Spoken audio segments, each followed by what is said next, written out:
selamat bertemu dalam mata kuliah Matematika 3, kali ini bersama Alia Musbara. Pada kesempatan kali ini kita akan membahas mengenai fungsi bernilai vektor. Ya, sebenarnya materi ini kita sudah pernah mempelajarinya di Matematika 2, ya, ketika Anda di TPW. Oke, jadi apa itu fungsi bernilai vektor? Sebagai ilustrasi, fungsi bernilai vektor adalah fungsi yang menerima input suatu bilangan real dan menghasilkan output suatu vektor. Jadi misalkan inputnya ini T, maka setelah kita petakan, kita mempunyai sebuah vektor sebagai output. Nah, ini misalkan kita beri nama RT, dia ada komponennya FT, GT, dan HT. Oke, sebagai contoh, fungsi bernilai vektor RT T pangkat 3, len 3 min T,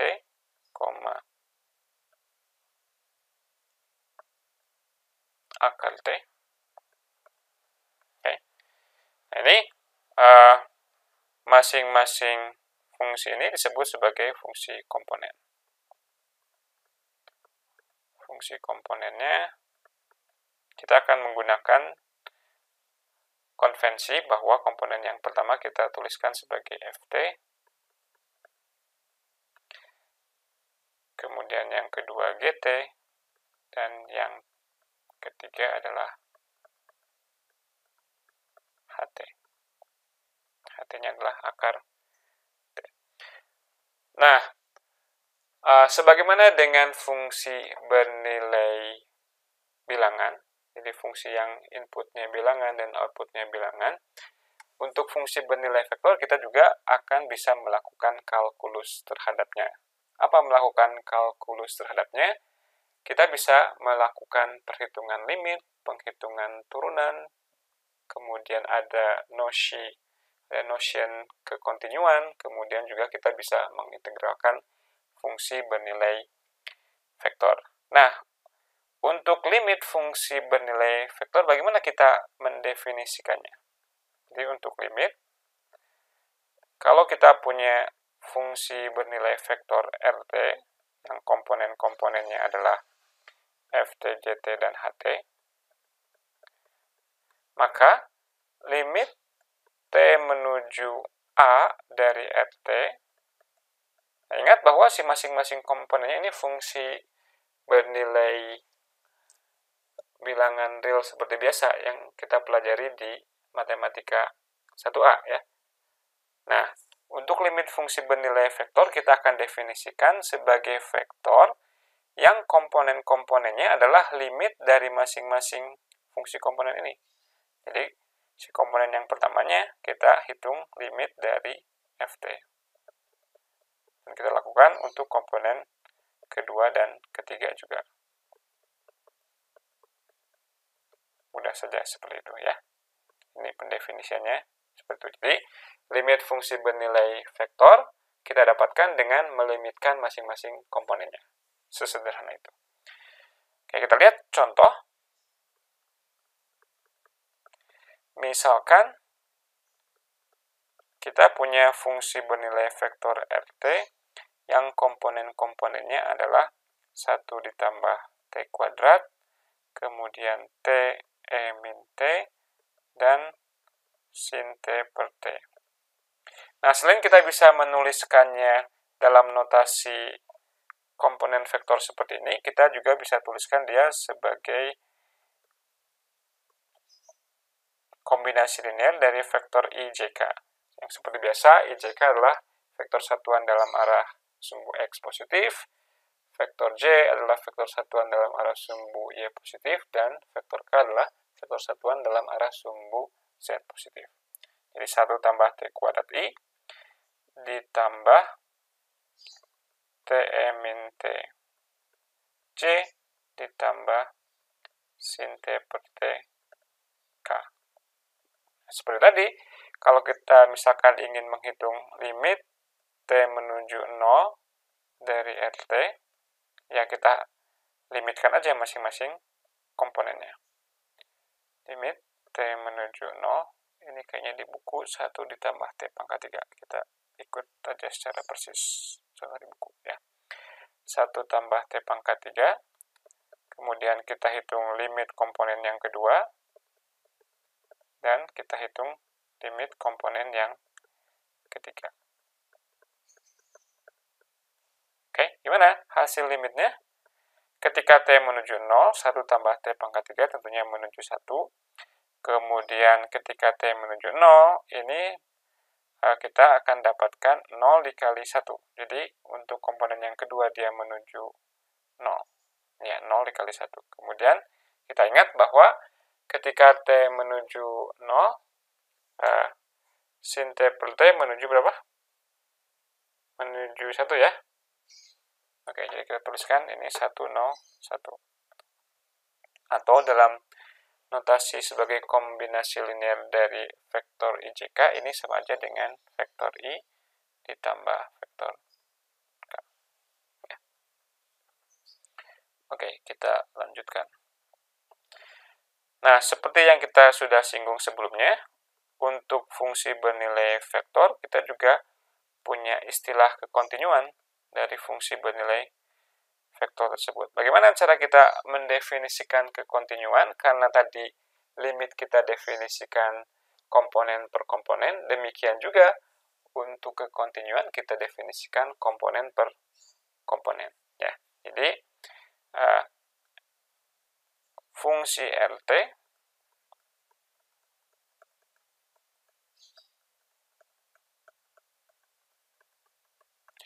kontinu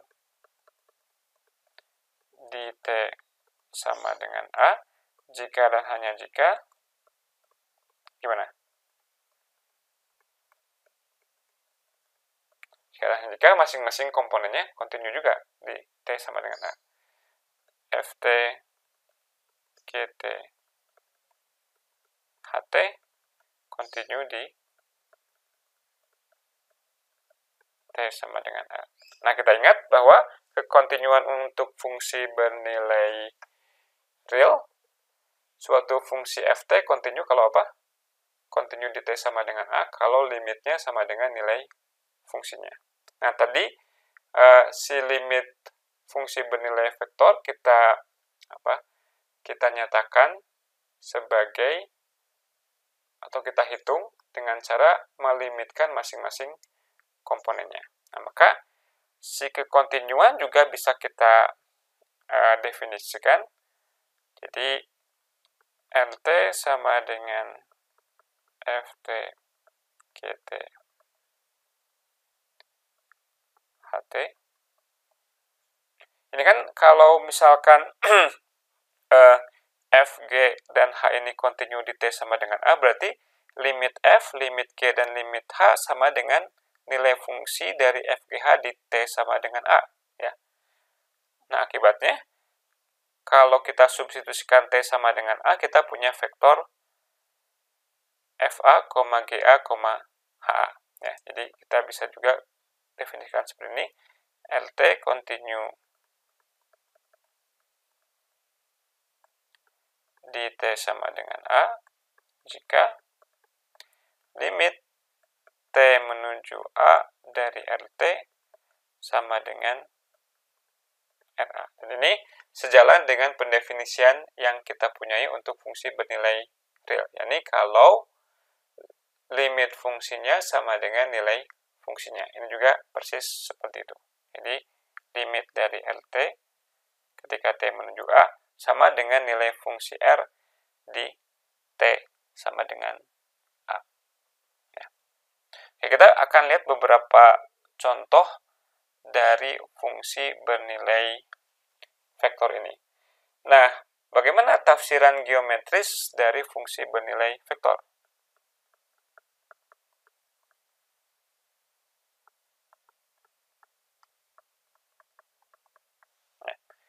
Ya, kita buat sumbu X, Y, Z, sumbu X, kemudian ini sumbu Y, dan ini sumbu Z.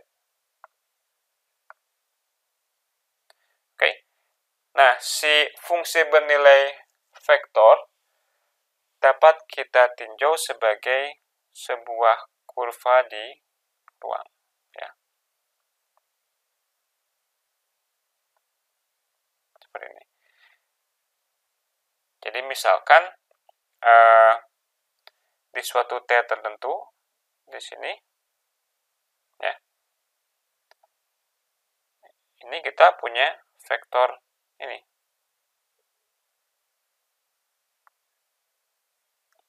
Kita beri warna yang lain.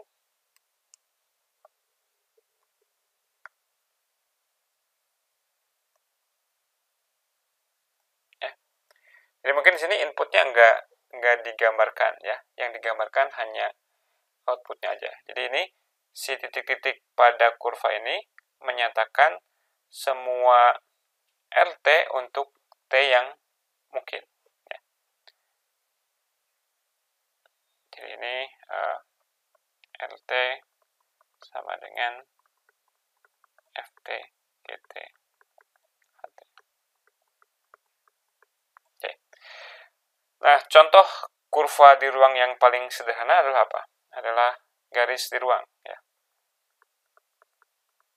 Contoh kita punya RT sama dengan 1 ditambah T, 2 ditambah 5T, min 1 ditambah 6T. Ini bisa kita lihat sebagai 1,2, min 1 ditambah T dikali 1,5,6. Ya. Dan ini bisa kita tafsirkan sebagai himpunan semua titik-titik pada garis yang melalui 1,2, min 1 dan dengan arah, ini anggap arahnya ke sini ya, meskipun ini mungkin vektor 1,5,6 ini kalau kita gambar yang sesungguhnya nggak seperti ini ya. Ini misalkan seperti ini. Maka si LT di atas adalah himpunan semua titik-titik yang berada pada garis berikut. Garis yang melewati 1, 2, min 1 dan paralel dengan vektor 1, 5, 6.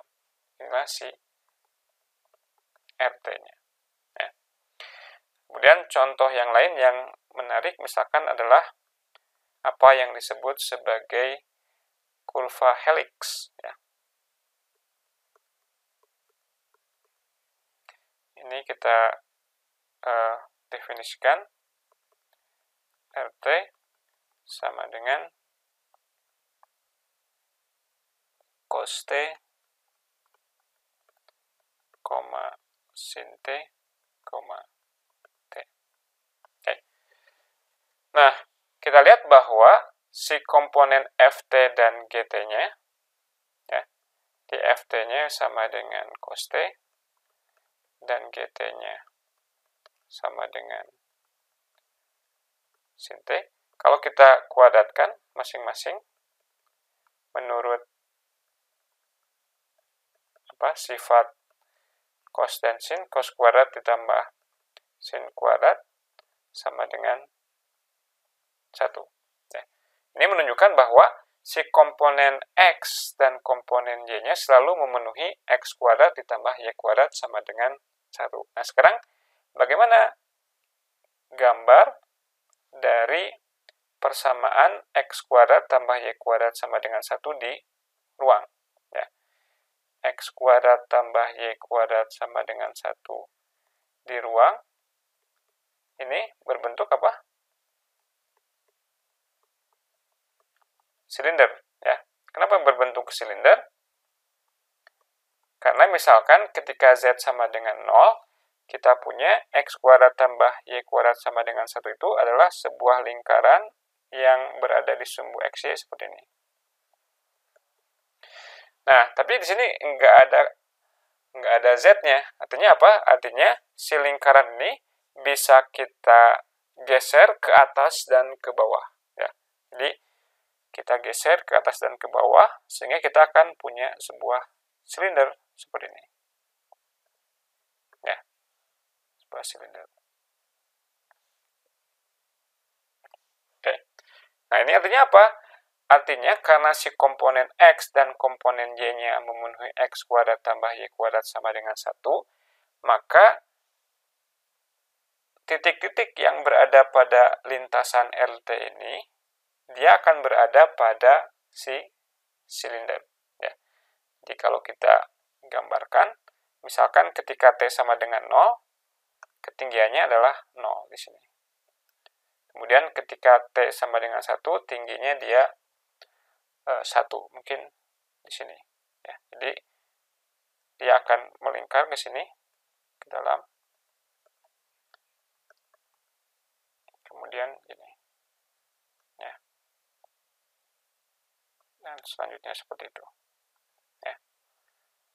Ini disebut sebagai kurva helix.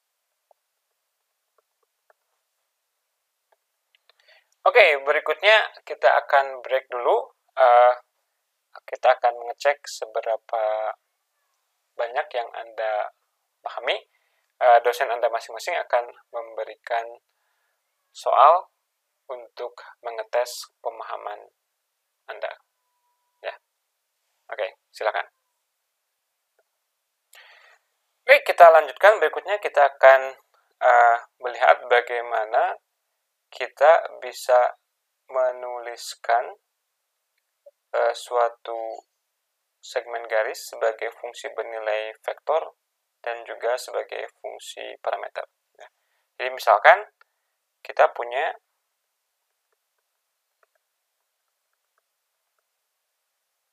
segmen garis, kita akan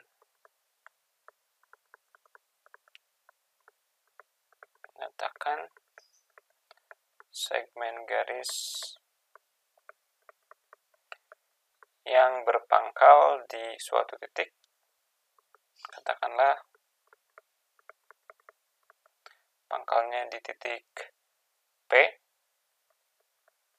komponennya koordinatnya 1, 3, min 2, dan berujung di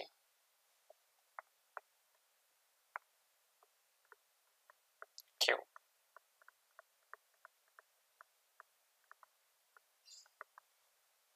Oke. 2, min 1,3. Nah, ini ilustrasinya meskipun nggak akurat ya, akurat dalam artian bahwa titik P itu kalau digambar nggak di sini. Kita punya P 1, 3, min 2, kemudian kita punya titik Q yang komponennya adalah koordinatnya 2, min 1, 3. Kemudian kita punya garis yang melalui, atau segmen garis yang melalui keduanya. Ini. Ya. Nah, kita lihat bahwa kita punya vektor yang berpangkal di P dan berujung di Q. Jadi ini si arah segmen garis ini searah dengan vektor PQ. Vektor PQ adalah vektor yang komponennya adalah selisih dari koordinat Q dikurangi koordinat P. Jadi 2 kurang 1, 1, min 1 kurang 3, min 4, 3 kurang min 2 adalah 5. Oke. Jadi si segmen garis ini bisa kita baca sebagai himpunan titik-titik yang berpangkal di 1, 3, min 2. Katakanlah berpangkalnya ini ketika T sama dengan 0. Ya, dia ada di titik ini. Kemudian dia berakhir di Q ketika T sama dengan 1. Maka persamaan parameternya adalah kita berada di titik pangkal 1, 3, min 2 ketika T-nya sama dengan 0, dan kita akan bergerak searah dengan vektor PQ. Ya. Jadi T dikali 1, min 4, 5. Kita bisa cek ketika T-nya sama dengan 0, kita punya titik 1, 3, min 2 ini. Kemudian ketika T-nya sama dengan 1, kalau kita masukkan T sama dengan 1 dan kita jumlahkan, kita dapat titik. Jadi ini segmen garisnya kita punya seperti ini. RT sama dengan 1 ditambah T, 3 min 4T, min 2 ditambah 5T. Nah, ini juga bisa dituliskan sebagai persamaan parameter. Kita perlu tekankan juga bahwa kita hanya mengambil nilai T di antara 0 dan 1. Karena tadi mulainya dari T sama dengan 0 dan ujungnya di T sama dengan 1. Jadi, kita perlu secara precise bilang bahwa si LT ini domainnya hanya untuk T berada di antara 0 dan 1. Nah, sebagai persamaan parameter,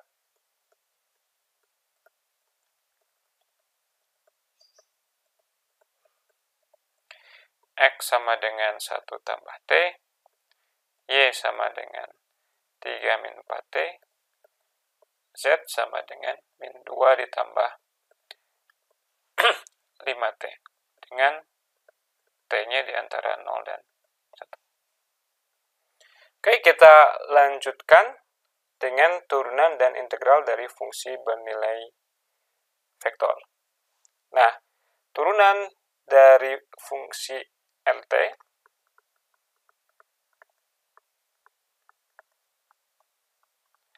kita notasikan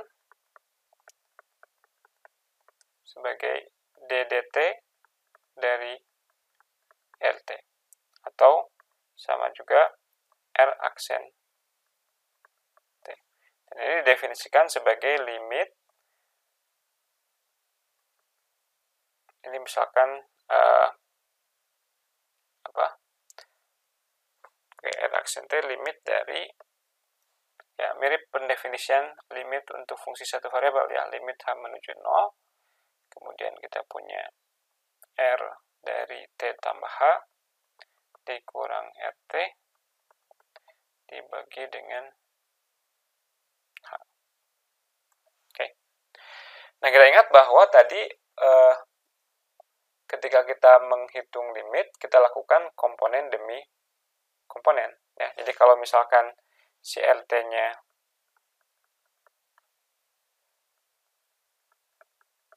adalah FT GT HT, maka ketika kita melakukan limit H menuju 0 dari RT tambah H kurang RT per H, maka ini sama dengan limit H menuju 0, RT tambah H, ya kita gantikan setiap T di sini dengan T tambah H. Jadi limit dari FT tambah H, GT tambah H,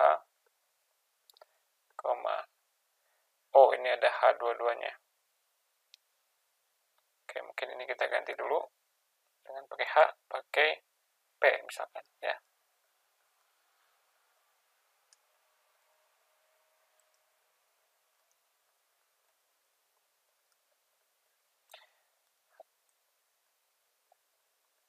H dari T tambah P dikurangi FT GT HT dibagi dengan P. Ini kalau disederhanakan, ini kita di komponen pertamanya kita punya yang ini dikurangi yang ini dibagi dengan P. Kemudian diambil limitnya. Tapi itu sama aja dengan turunan dari F. Komponen yang kedua adalah turunan dari G. Komponen yang ketiga turunan dari H. Jadi secara sederhananya, kalau kita ingin menurunkan fungsi bernilai vektor, maka kita lakukan komponen per komponen. Sebagaimana halnya ketika kita menghitung limit dari fungsi bernilai vektor, kita lakukan komponen demi komponen. Ya. Jadi kita bisa tuliskan sebagai teorema, jika RT adalah FT GT HT, maka turunannya tidak lain adalah kita turunkan komponen demi komponen. F aksen T, G aksen T, H aksen T. Oke, kita lihat contoh.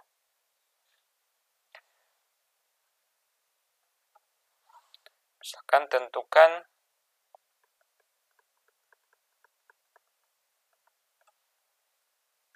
R aksen T untuk RT sama dengan vektor yang tadi lagi 1 tambah T pangkat 3I ditambah T E pangkat min T C ditambah, oh ininya beda, sin 2T K. Oke, maka untuk menjawabnya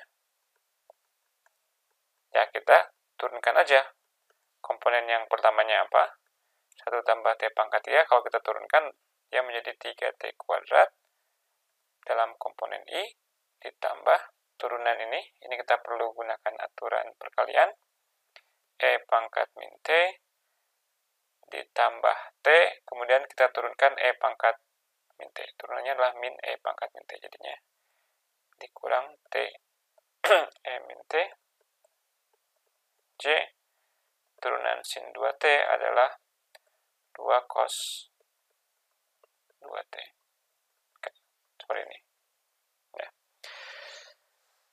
Nah, berikutnya kita perlu memahami apa tafsiran geometris dari turunan.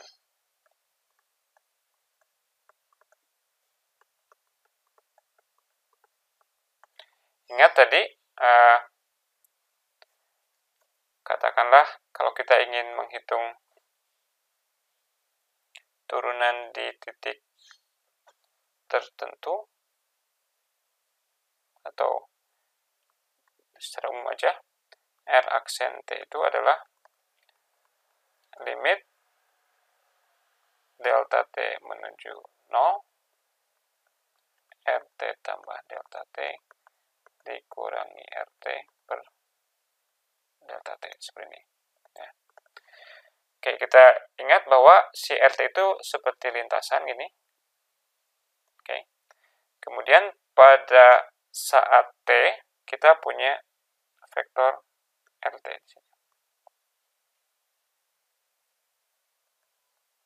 Oke. Kemudian pada saat T ditambah delta T kita punya vektor yang ini. Ini gambarnya kita buat ada melengkung sedikit.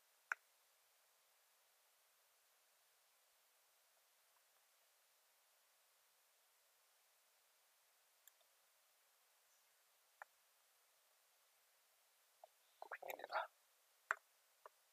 Ya. Jadi di sini kita punya, ini RT, yang ini misalkan R T ditambah delta T. Nah, sekarang si vektor selisih ini mana?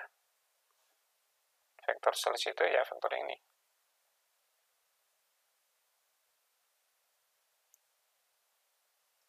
Ya. Kemudian dibagi dengan delta T. Hasilnya adalah vektor yang searah dengan vektor ini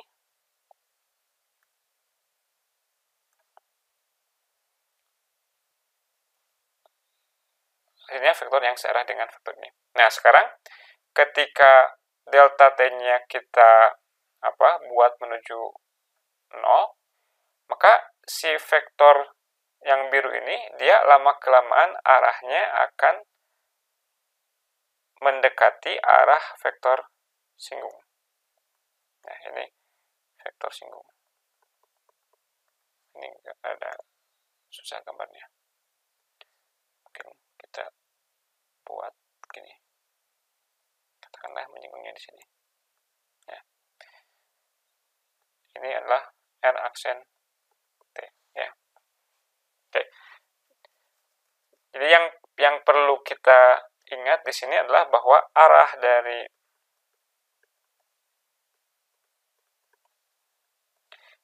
R aksen T menyinggung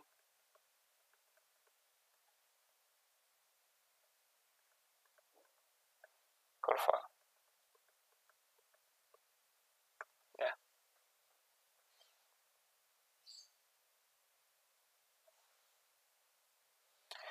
Nah, kita punya istilah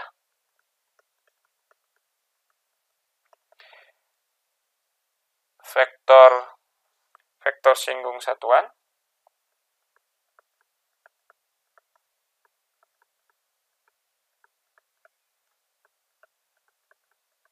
ya, tentunya karena ini menyinggung kurva, maka vektor satuannya adalah kita tinggal bagi saja si vektor singgung itu dengan panjangnya. Nah, ini si vektor singgung satuan itu sering diberi nama T, TT ini. Ya.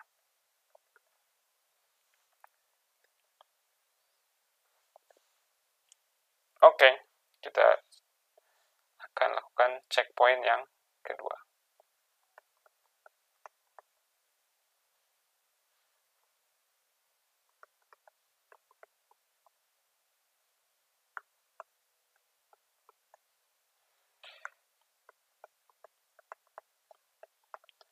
Akan diberikan soalnya oleh dosen Anda. Oke, kita lanjutkan. Tadi kita ingat bahwa turunan dari RT itu memberikan sebuah vektor singgung. Nah, ini berguna untuk menentukan persamaan dari garis singgung terhadap suatu kurva di ruang. Ya. Kita lihat contoh.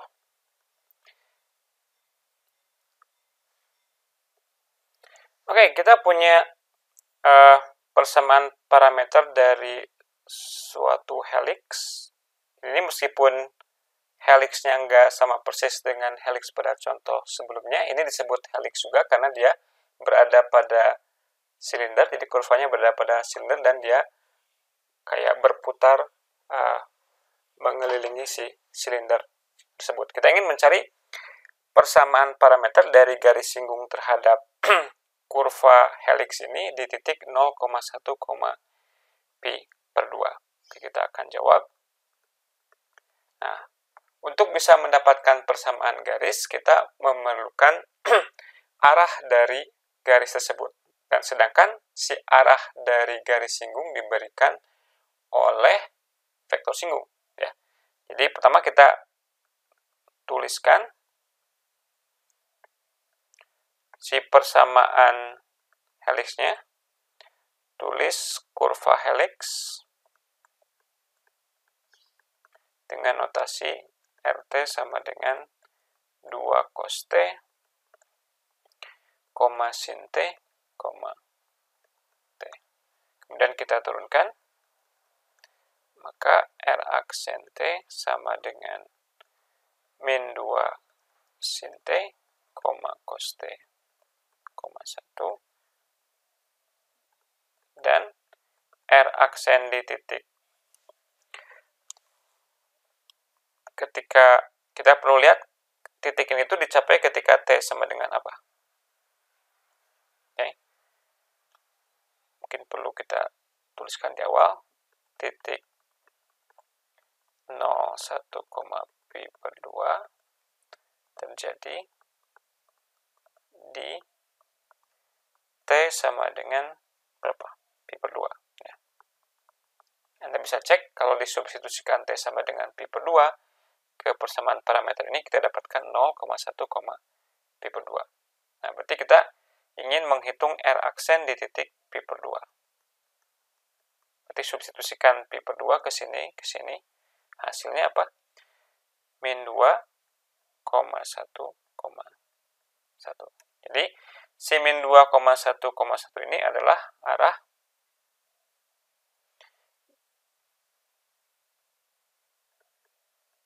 arah dari vektor dari garis singgung.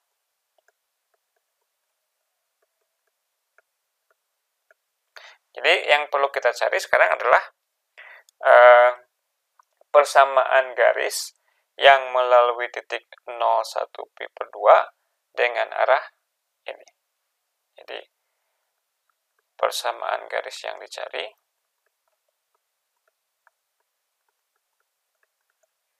adalah kita sebut sebagai LT, katakanlah. Dia mulai di titik 01 pi per 2, kemudian dia bergerak searah min 2, 1, 1.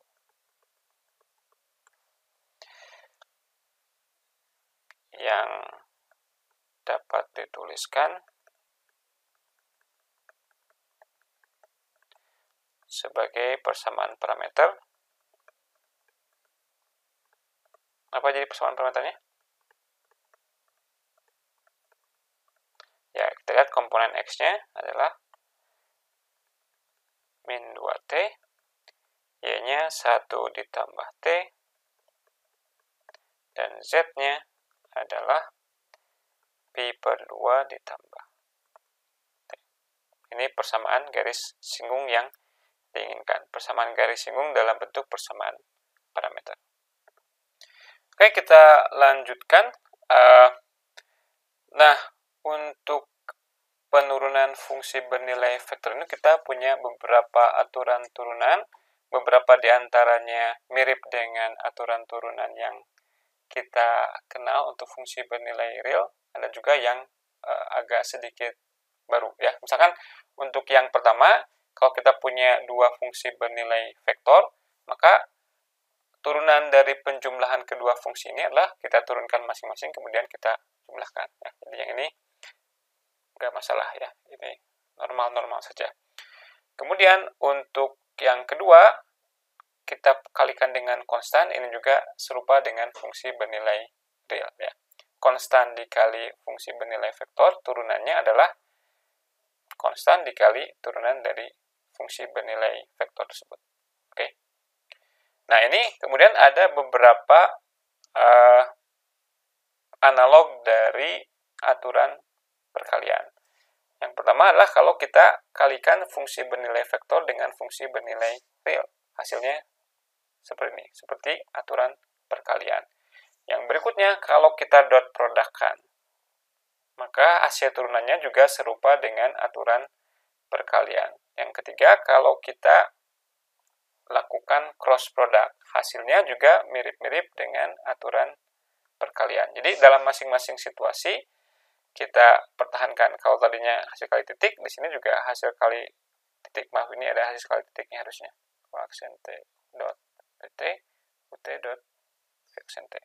Kemudian kalau cross product, di sininya juga cross product. Dan terakhir kita punya aturan rantai. Ini adalah aturan rantai. Nah, Anda mungkin perlu mencari contoh bagaimana menerapkan aturan-aturan turunan ini. Nah, tentunya menarik untuk memverifikasi kebenaran dari beberapa aturan turunan ini, terutama yang kita cukup baru dengan aturannya adalah aturan yang keempat dan yang kelima. Nah, salah satunya sudah dibuktikan di buku teks, Anda bisa membacanya. Kemudian yang lainnya Anda bisa mencoba menurunkannya sendiri. Ya. Oke. Nah, ada beberapa konsekuensi dari turunan ini yang mungkin nanti akan kita pergunakan di kesempatan selanjutnya. Misalnya, fakta ini bisa kita anggap sebagai fakta bahwa jika kita punya suatu fungsi bernilai vektor sedemikian rupa sehingga untuk setiap T, jadi jika LT fungsi sedemikian sehingga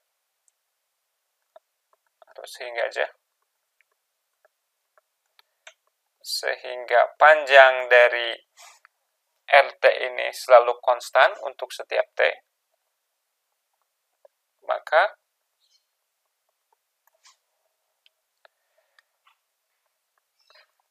dan R aksen T tegak lurus. Nah, untuk mengecek ketegak lurusannya, seperti biasa kita periksa dot produknya. Ya. Oke. Buktinya gimana? Ini. Oke. Ini definisi dari LT gimana? Panjang dari vektor adalah akar dari ft kuadrat tambah gt kuadrat tambah ht kuadrat. Atau kita juga bisa tuliskan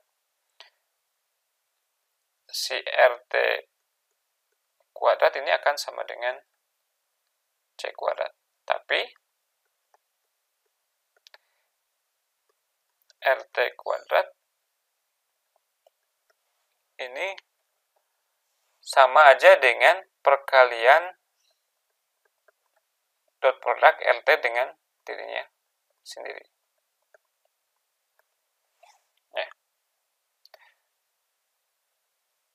Nah, sekarang kalau kita turunkan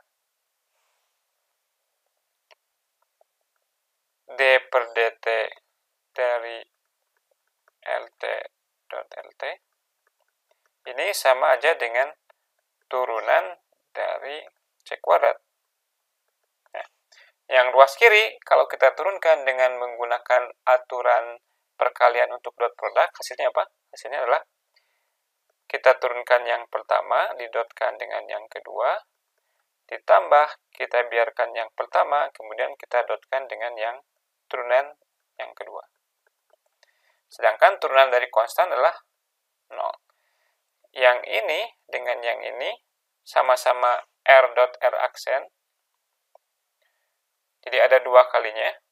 2 kali RT dot R aksen T sama dengan 0.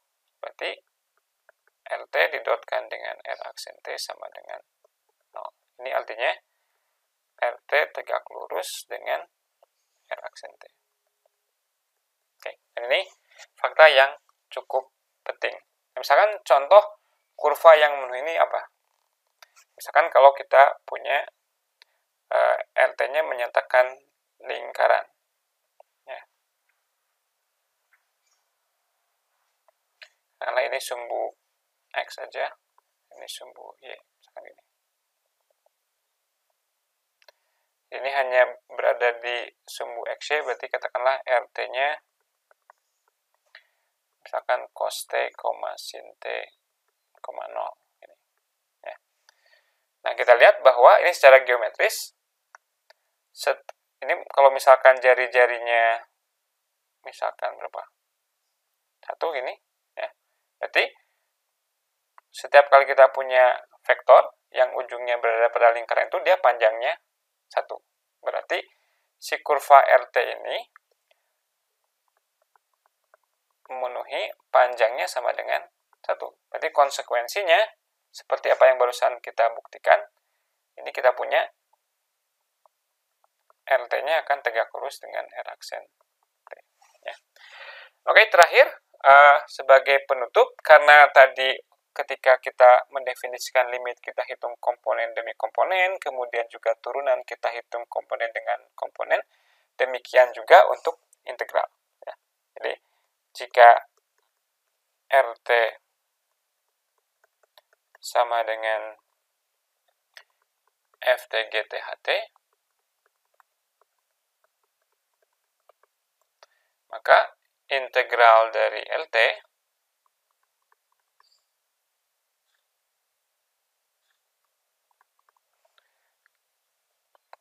misalkan mau integral tentu atau integral tak tentu.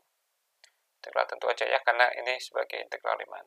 Ini didefinisikan sebagai integral tentu dari masing-masing komponennya.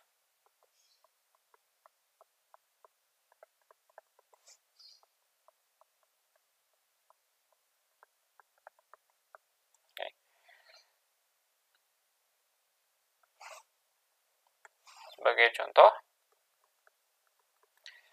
misal RT sama dengan 2 cos TI ditambah sin T C ditambah 2T K. Oke. Maka kalau kita integralkan, integral tak tentunya, ya kalau integral tentu, masing-masing kita integralkan, masing-masing komponennya kita integral tentukan. Kalau integral tak tentu, demikian juga masing-masingnya kita integralkan sebagai integral tak tentu. Kita integralkan 2 cos T, integralnya apa? 2 sin T ya, plus konstan. Bisa kita tuliskan sebagai dengan notasi kurung seperti ini juga. 2 sin T ditambah C1 misalkan, koma, integral dari sin min cos T ditambah C2, kemudian T kuadrat ditambah C3. Ya, ini kita integralkan masing-masingnya. Ya, cuma kita nggak tuliskan secara eksplisit. Atau ini juga bisa kita tuliskan sebagai 2 sin T, min cos T, T kuadrat ditambah vektor konstan C. Gini. Dan kalau integral tentunya, misalkan integral dari 0 sampai pi per 2, okay, dari RT dt, okay, maka ini kita integral tentukan masing-masing komponennya. Ya, tadi karena kita sudah integralkan ini sama aja dengan 2 sin T, min cos T, T kuadrat. Kita bisa gunakan notasi JK aja kayaknya, biar kita bisa evaluasi. 2 sin TI dikurangi cos T C ditambah T kuadrat K. Kemudian kita evaluasi di pi per 2 dan di 0. Kita substitusikan, jadinya 2 sin pi per 2 dikurangi 2 sin 0. 2 sin pi per 2 adalah 2, 2 sin 0 adalah 0. Jadi 2i dikurangi dengan, atau kita tuliskan aja biar ada jejaknya, 2 sin pi per 2 dikurangi 0i dikurangi cos pi per 2 dikurangi cos 0 C ditambah pi kuadrat per 4 dikurangi 0 K. Kita sederhanakan, jadinya 2i cos pi per 2 berapa? 0 ya. Ditambah cos 0 adalah 1, ditambah C ditambah pi kuadrat per 4 K. Oke, demikian saja perjumpaan kita kali ini. Terima kasih atas perhatiannya. Sampai jumpa pada kesempatan selanjutnya. Terima kasih.